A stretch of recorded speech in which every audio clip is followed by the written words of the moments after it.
All right, guys, I am excited about this. All right, get this. Steve Jobs once said, I'd rather be a pirate than join the Navy. Amen to that, brother. When you think about it, it's often the rebels who change society, change the way we do business, and make a difference in the world. And if you're a dream, think, doer, that means you're willing to dream bigger, think differently, and do the stuff that others might not have the guts to do. That's who we are. Well, my guest today is Sam Conniff, and he gets it. His new book is called Be More Pirate: How to Take on the World and Win. In it, Sam is all about helping you revolutionize the way you think, live, and work. He started his first company when he was 19, and now has become an award-winning social entrepreneur. Sam has launched and led several companies, mentored thousands of young entrepreneurs, and with organizations like Forbes magazine saying he's one of the sharpest thinkers on the planet, not bad, he's now a sought-after thought leader and is speaking around the world, helping organizations like Google and Facebook. Now I'm excited to say that Sam is bringing his pirating ways to us, so let's get to this. Sam, welcome to Dream, Think, Do, brother. Oh man, hello Mitch, hello everybody listening. It's an absolute pleasure to be here. I'm very proud to be as much part of this community. Like you say, it's not just thinking differently, it's about doing differently. That's the important part. So thanks for having me aboard your ship. Absolutely. And I'll tell you what, with that accent, it is perfect that we're talking about pirates. Although I'm probably to you, I'm the one with the accent, right? Somewhat, yeah. I love it. So people, Dream Think Doers, seriously going to have to grab this book. It's called Be More Pirate, How to Take on the World and Win. And what you've done is you've combined two of my favorite things, which is history. And I had no idea the amazing history behind pirating. No one knows. And its connection to innovation. Really, I mean, Yes. It is incredible. So talk to us a little bit. Just give us a snapshot of why pirates. Yep. Well, I mean, I think the answer for why pirates begins in the right now. Here we are in a state of some turmoil, let's say. When you look at the geopolitical landscape, it's certainly the most uncertain of my life. And I find, regardless of your political persuasion, looking at the tops of our organizations, be they political or economic or even spiritual, a vacuum of imagination, that which we've been used to as human beings, when big visions are being set, feels far away. And when we're facing big challenges, where are the big things? So it's time to look to history. And then looking to history, looking for role models, looking for perhaps stories that we haven't already well trodden, the great social movements that have been fought and won for rights and equalities. I questioned why I and many other entrepreneurs use pirates as a metaphor. You opened with Steve Jobs. It's a quote I've used thousands of times and never really asked why.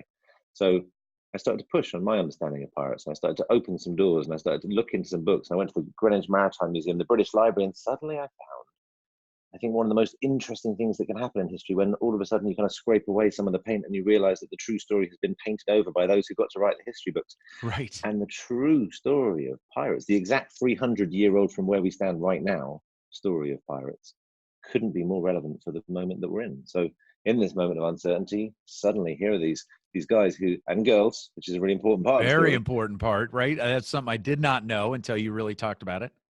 Who weren't the rascally, rum-soaked rogues that we've been told. And actually, you look a little deeper, and there's a story of social innovation, working-class heroes, of a fight that's fought and won for equality, fairness, justice, and new ideas. And they weren't, as we've been told they were, just rejecting society. They were rewriting rules of society.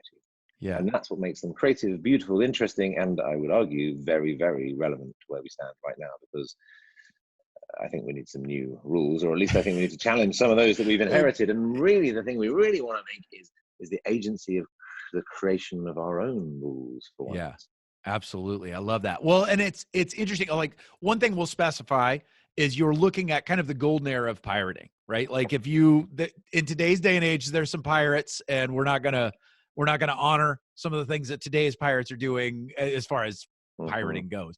But let's talk about that golden era of pirating from the standpoint. Let's give some specific examples, because as you started to walk through the true story behind Blackbeard or Black Caesar or Anne Bonny, it's like, oh my gosh, these were the true innovators. So give us some historical perspective, just so we have some groundwork, because then we're going to talk about specific strategies and mindsets that you've then gleaned from them. But let's dive into the history, because I'm a dork that way and I love the history. So you're absolutely right. And we are talking about what's kind of classically known as the golden age of pirates, which by and large is between 1695, there or thereabouts, and begins with the likes of Captain Henry Morgan, or the kind of the big names at the beginning. And these guys are a hangover from the dawn of the British Empire and Queen Elizabeth, when a lot of this piracy was completely legitimate, and it's known as privateering. And it's how the Brits amassed a great deal of wealth, stealing gold that the Spanish had already stolen.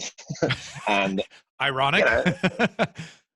I mean, if you had a letter from the Queen, then you weren't a pirate, you were a privateer. So there's this kind of very confusing period, morally. And then that all comes to an end because of diplomacy and the end of these hundreds of years of wars that have been going on. And these guys who for generations have been living this way, decide to carry on living this way, and now they're doing it against the crown, against a church, against the state, and so they're declared as pirates. Yet something's happening, right? It's the dawn of the Age of Rebellion. There are several countries who rebelled in the 1700s and found their own paths to independence. And obviously the Brits are terrified of this, as are the other kind of fading empires, the Dutch and the French.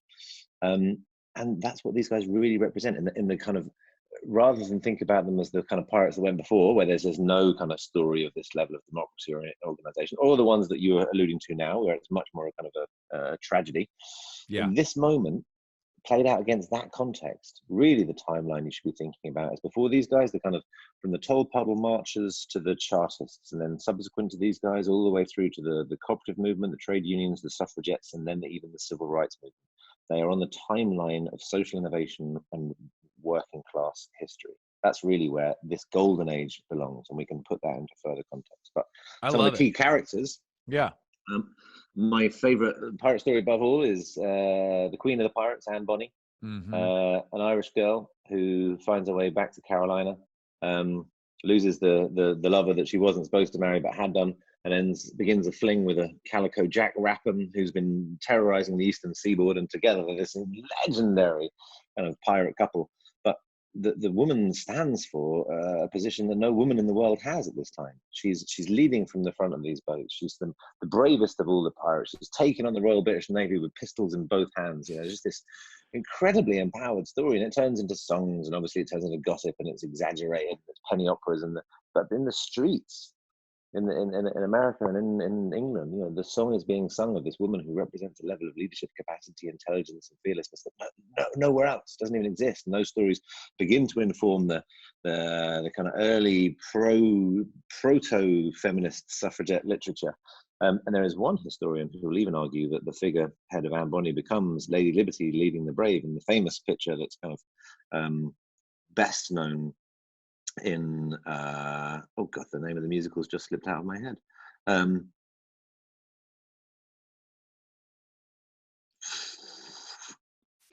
Les Mis. Yes, thank you very much. There we go. Yeah, the one play I know. yeah. And Christian Delacroix, who painted that image, has been associated with the designs that went into the Statue of Liberty. So it's a pretty bold and creative take on history to suggest that the foremost icons of female liberty in the world are connected to Anne Bonny, but there's perhaps some DNA. I tell you what, as you were writing that, or as I was reading, some of your capturing of Anne Bonny's story, I'm like, why is this not a billion-dollar movie franchise, for crying out loud? Because it's just an incredible story. And again, to put into context of that time when there was no equality for women, it's like to have that central role, to be that kind of leader, to lead the charge, literally, metaphorically, the whole thing. It's just incredible. I mean, and even to the point where, like, there was so much equality going on, on the pirate ships, that it really, we're talking gender, we're talking race, the whole thing. It's just mind blowing. Well, the segments of society, at that time, slavery is one of the biggest industries in trade. So you're not even talking about the kind of racial divisions that we're still suffering from now. You're talking about the birth of them all, and certainly women's role in society didn't exist. But the kind of key things that they were fighting, the live debate of their time was more about workers' rights. And it was seditious to even gather and talk about fairness and workers' rights and equality and pay. You'd be hung or at least arrested for that. And so, they were, and it's really important here for us not to nerd off too much on the history, or for me to even suggest that they were like deliberately designing social reform as progressive liberals. Not at all. These guys and girls had largely been employed by the Merchant Navy or the Royal British Navy, which was extremely brutal conditions, very, very hierarchical. And you're lucky if you got paid, and if you got injured, you're lucky if you were just thrown over the side of the boat. Like tough, brutal existence where the punishments that could be doled out range from outright torture to keel hauling, gruesome things. So when these guys escape this and they say this isn't the life for us, what are we going to do? It's a reactionary move. So the idea that we should pay each other fairly seems logical when you've been in such tough circumstances. And if you're going to pay each other fairly, then we'll write out a very simple and clear principle, and there's an index link higher and lower ratio. So that the youngest boys aboard, or whoever the most junior would be, got a percentage to share, and then the captain would get 2, maybe 3 times that, with various others distributed in between. Right. So what now feels like a very sophisticated structure seemed very logical then. The same goes for the decision making, a level of representative democracy that we are nowhere near, because everybody has an equal say proportionally. And if the captain is deemed to be unfit or cowardly or non-strategic, they're removed. So they're genuinely accountable to their community. And I love that. I mean, one of the things I have to say as I was reading this was just like kind of mind-boggling is, you see some people that have been in a horrible situation and then they're given power. Yeah. Oftentimes what happens is they continue on, kind of with those curses, right? Like they continue on the brutal environment, but either because the environment was so brutal or something else is going on that they decided we're going to do it differently. And I mean, we could probably talk about that for an hour and a half, but I was just like, that's fascinating. And to me, it becomes to choice, which really does get to, the precepts of the book, basically to rebel, to rewrite, to reorganize, to redistribute, and to retell. I mean, it's one of those, they had to make a choice, which I think we've all had bad positions, but I don't think hopefully nobody listening's ever been, threatened with keyholing. Hopefully, for the love. Leave immediately if so. But it's that whole thing of being able to say, for somehow they chose, we're going to do it differently. Right. And I love that. And I think that's what you're trying to do with the book, is to say, let's do it differently. Well, I think this is the opportunity that it presents ourselves. I think listeners, please feel free to either go and buy it or steal it. It's on all your favorite illegal download sites.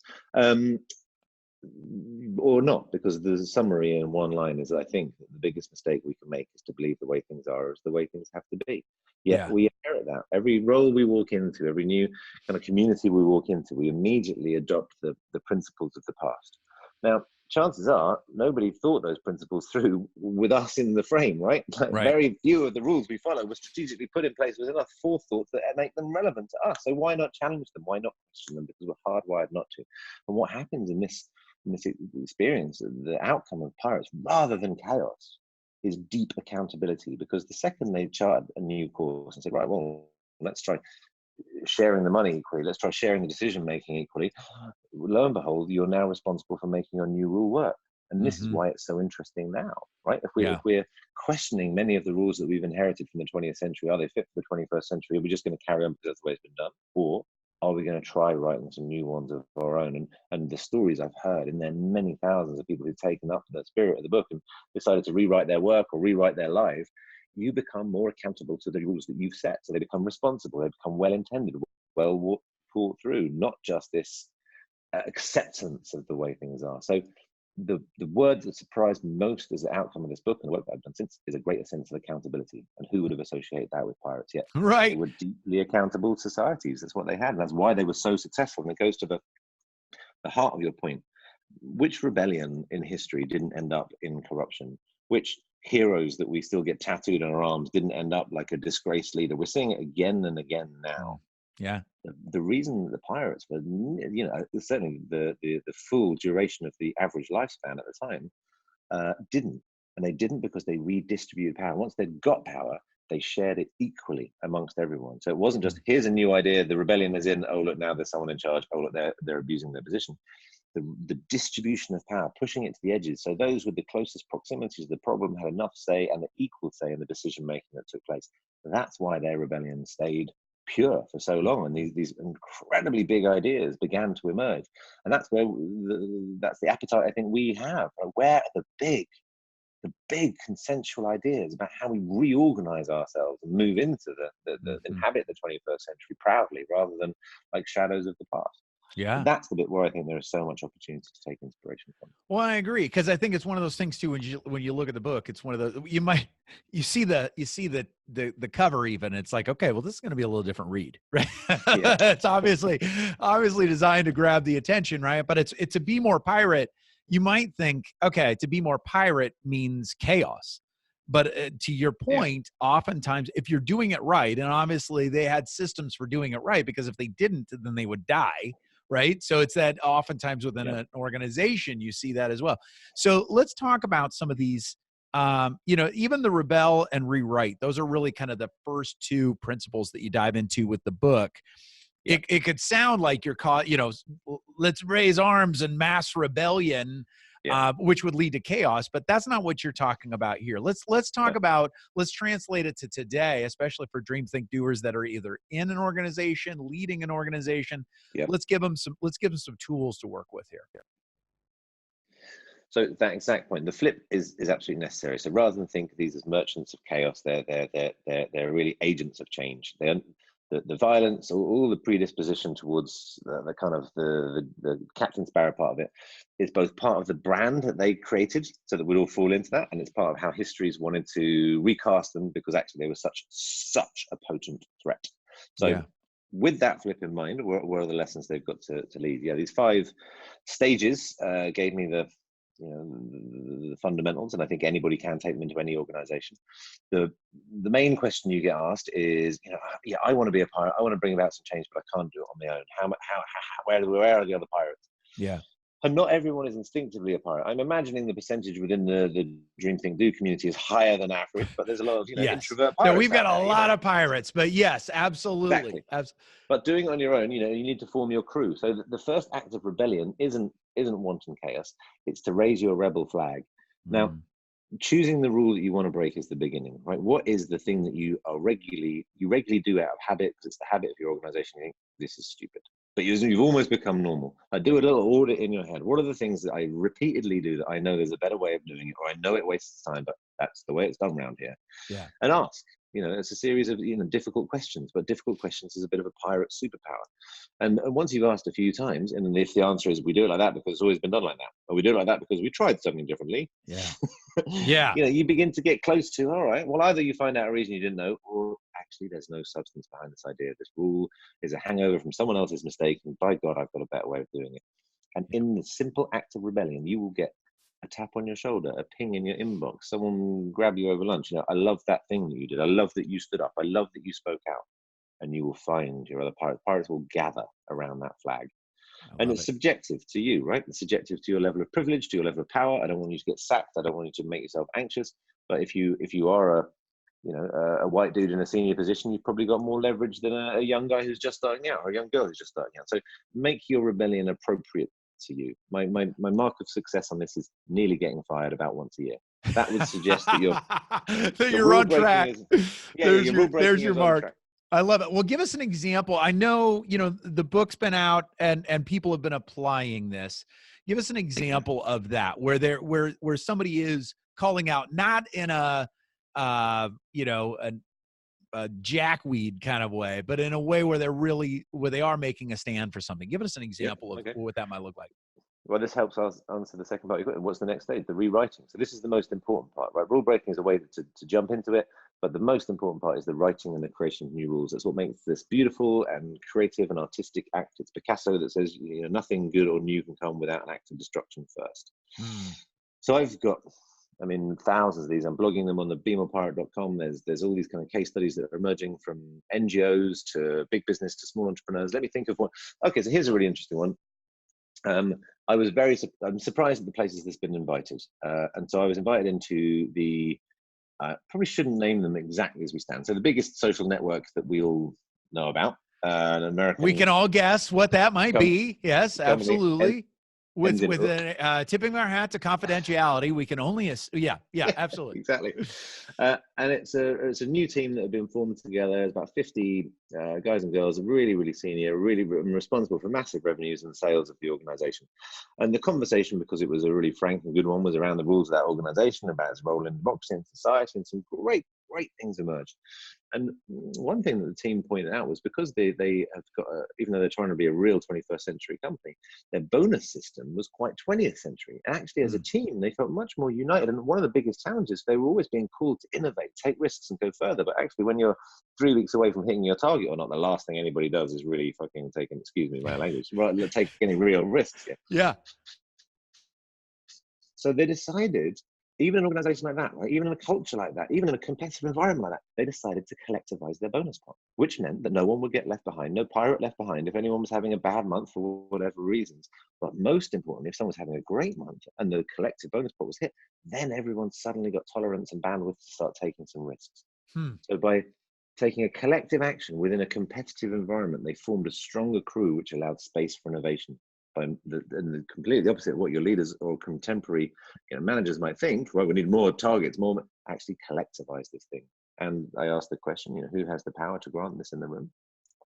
The leaders were there, and then what we realized is, when I asked everyone who wanted to see it to happen stand up, the 40 people on the team stood up.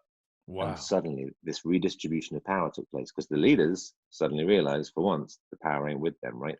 Exactly. And if these are your principal revenue generators and they want to do it, then you'd be wise to right.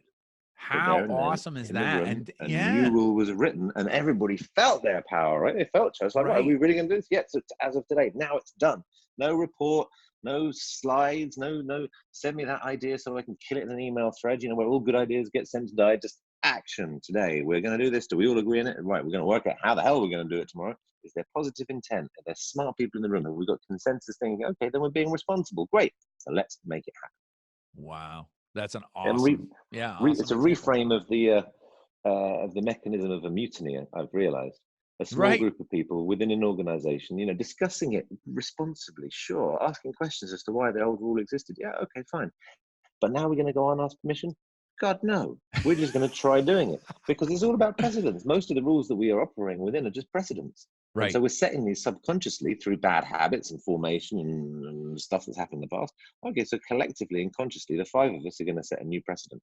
And hopefully we nearly get fired. That'll mean we're in trouble. Why didn't you ask for permission to this? Sorry, we prefer to ask forgiveness. We're trying to make something happen. Yeah. But the second someone else in a cross-functional team or across the way there or on another desk, or whatever it is, begins to start following your new rule, this is how it works. That's how all the rules have been subconsciously set. So consciously and well-intentionally begin your own internal mutiny. I love it. I love it. And it's one of those where it's, again, to be inspired by history, but to be able to say, this is kind of what we need right now. Right. Yeah, so I love it. Now, one of the things in the book, I've seen it working, and I wouldn't have believed this at the beginning, but not to name drop, but just to kind of give perspective to the people who are listening, and they're thinking, can I really make this work? So from the smallest NGOs across Southern Africa through to Nigeria, to brands like Mercedes and Sony with super controlling environments, to government departments, to the National Health Service in Britain, to even the largest health and safety membership body on earth has got me involved to help. They've started to create an internal mantra called Safety Pirates, through to NATO, who the world's safety depends on them being able to cut through some bureaucracy.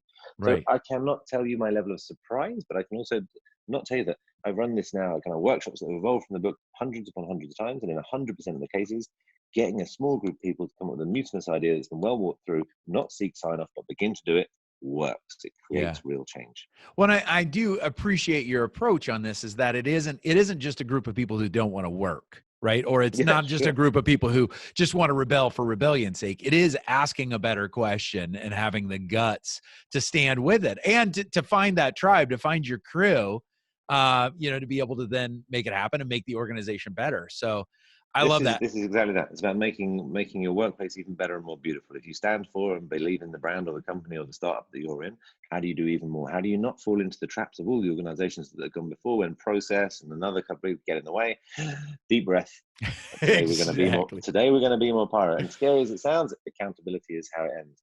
And yes, you're completely right. It's not the There's nothing to be scared of. The level of risk, all that does is just open up enough of a palette through which you can actually have some sense of creativity as an output of it, rather than kind of a confine. You know, real change needs you to really let go of what's gone before. Yeah.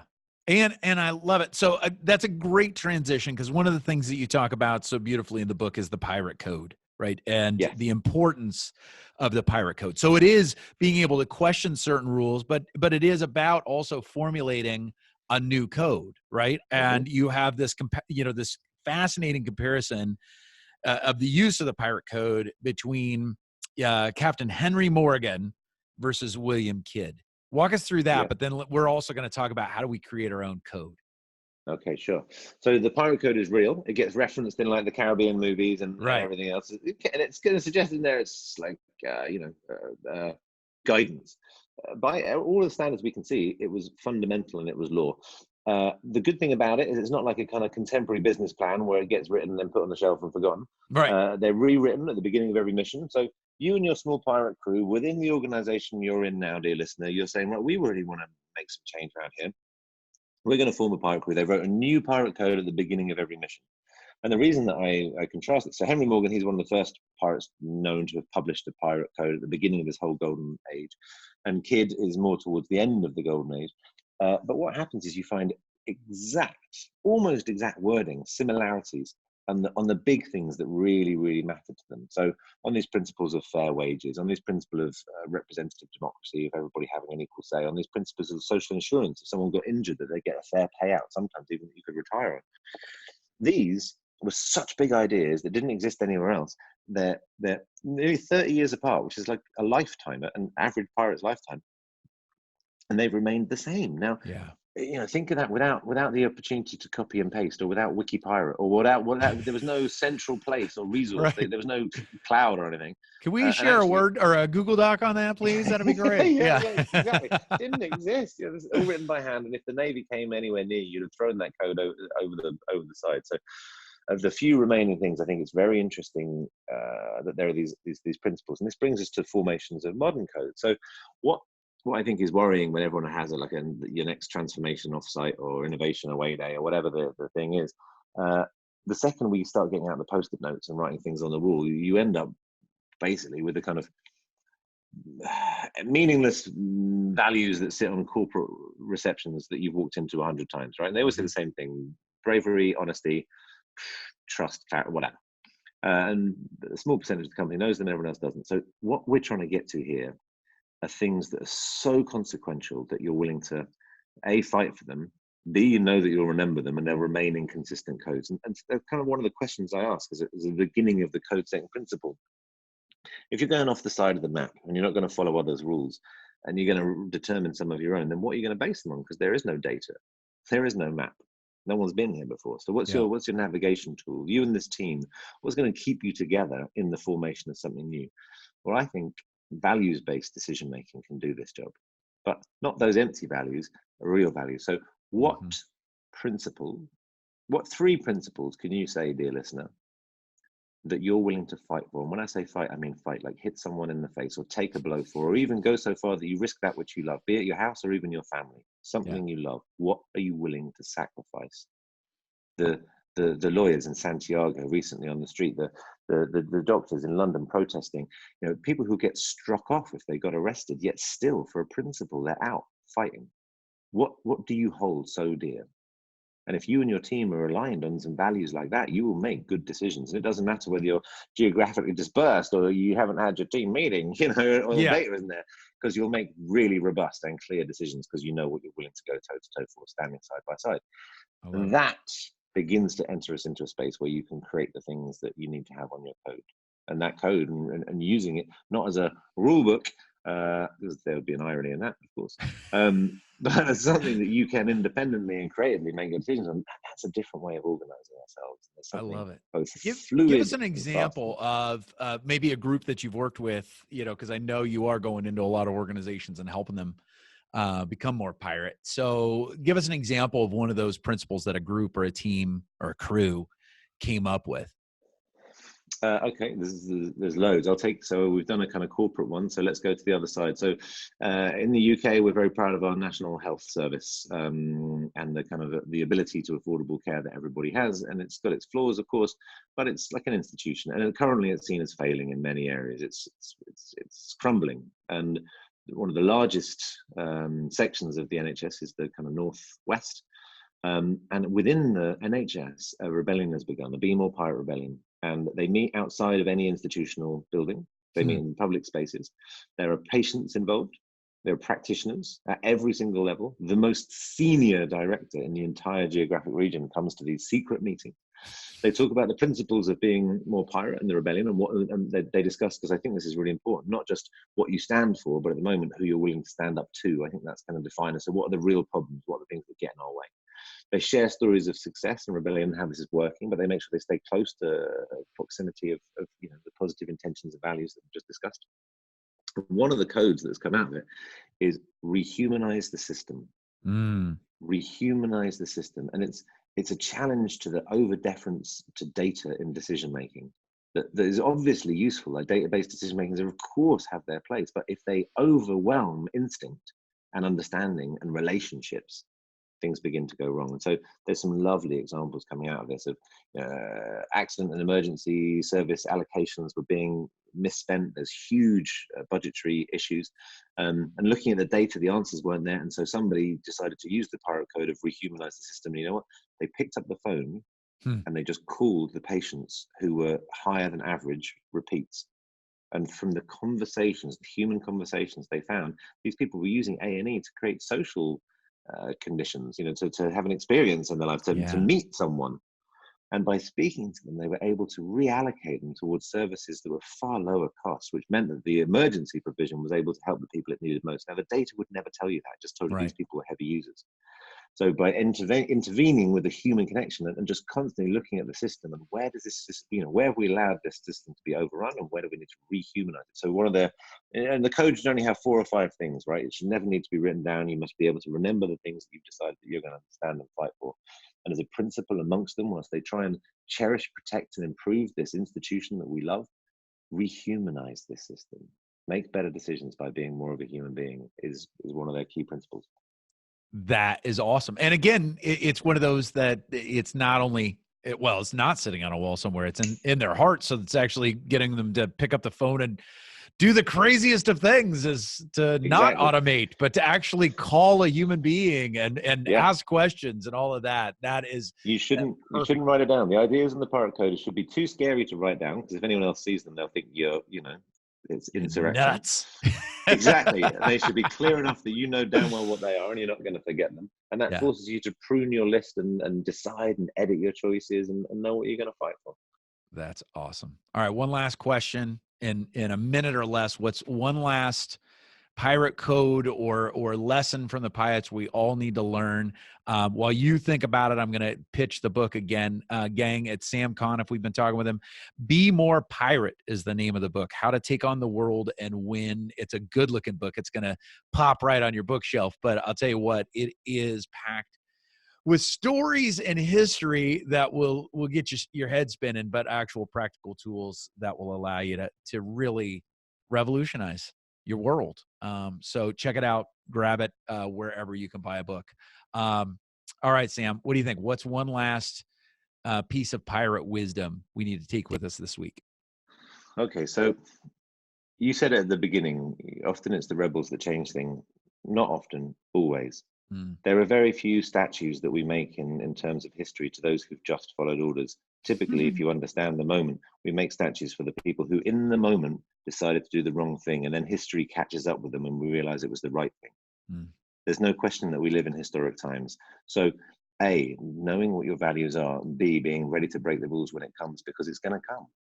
In your organization, when you're asked to do the wrong thing, whether it's about the crisis we're facing externally or even internally, when you're asked to do the thing that you know is wrong for you, for your values, for your family, for your community, for the future, for the world, our children, and the environment they're going to inherit, will you be ready to do the wrong thing when you know it's the right thing to do? So I urge you to question those values of what you're really willing to fight and take a risk and lose something for, and then enter into a place where you're thinking about the rules that you do follow that perhaps are stupid, because the only thing more stupid than a stupid rule is the person who chooses to follow it.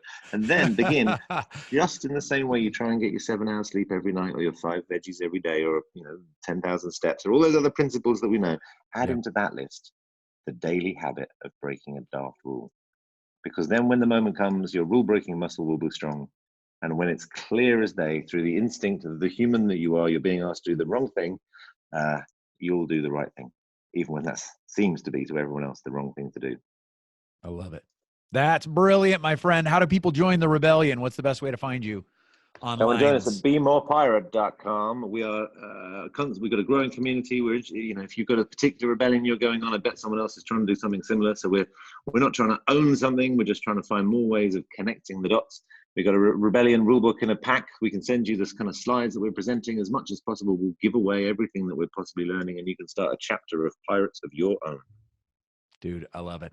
Well, I tell you what, Sam, thanks for bringing the wisdom. Thanks for bringing the heart. Thanks for bringing the pirates. Thank you so much for having me, and thank you very much, everyone, for listening.